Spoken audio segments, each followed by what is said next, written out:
You know, when we think about modern conflict, our minds usually go straight to tanks, jets, the physical stuff. But what if the most important battles aren't fought on land, but for the territory inside our own heads?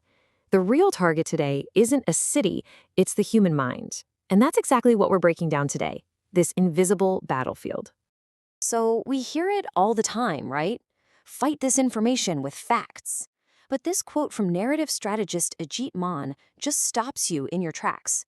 What if the lie isn't the real problem?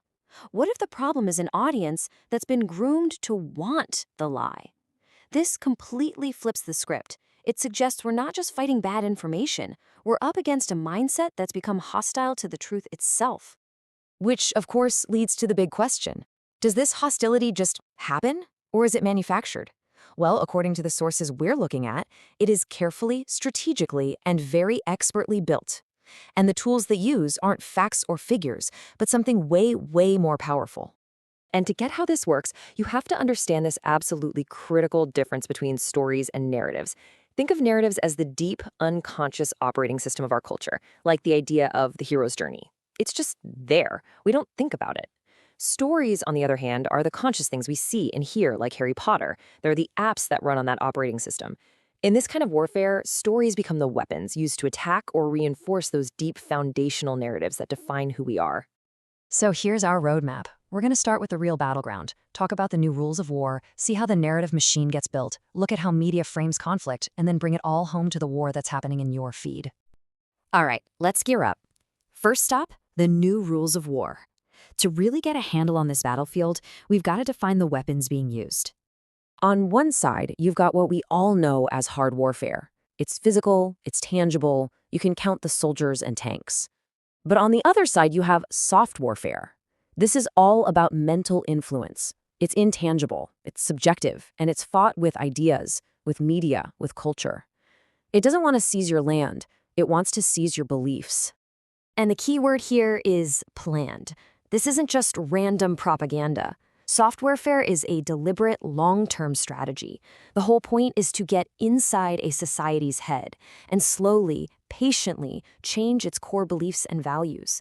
Over time, this leads to huge shifts in how people think and ultimately how they act. It's subtle but incredibly powerful. Now, if you take that a step further, you get to cognitive warfare.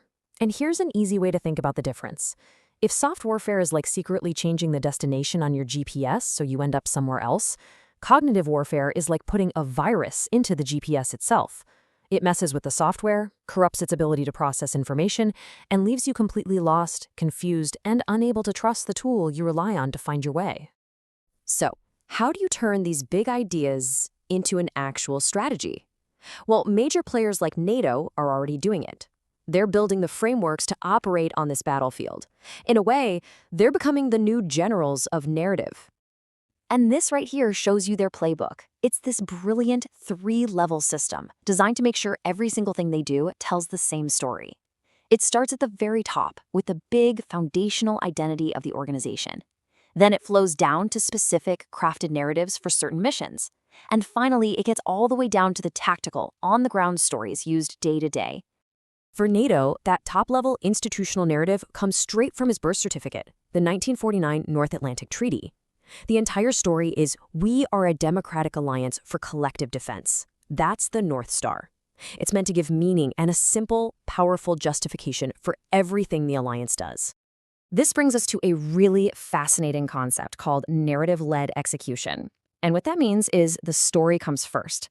The narrative isn't just the press release you write after the fact. It is the strategy. Every single action, from a diplomat's speech to a tank movement, has to fit the story being told.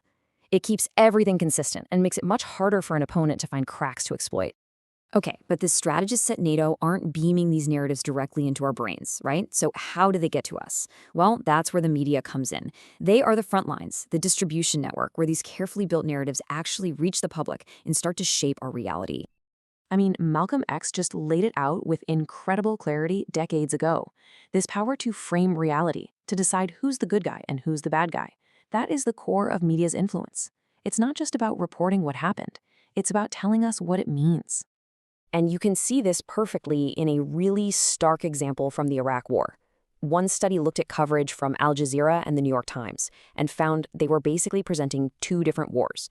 Al Jazeera framed it as a humanitarian crisis all about civilian suffering. Meanwhile, the New York Times framed it as a strategic and moral necessity, focusing on WMDs and liberation. It was the same conflict, but two completely different realities were being beamed out to the world.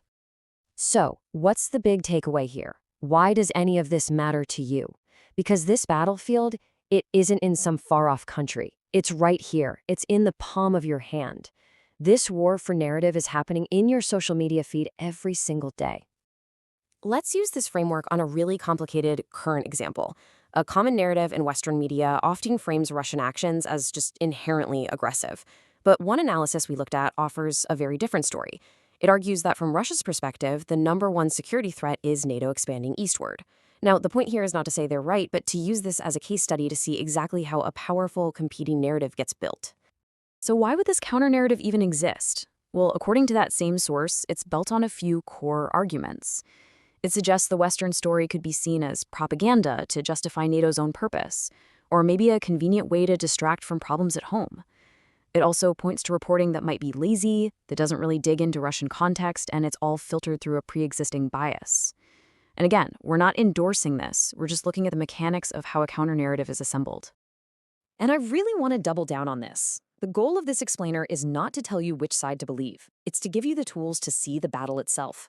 To help you recognize that when you see a debate that looks like it's about facts, it's often actually a war between two deep, competing stories, each with its own heroes, its own villains, and its own version of the truth.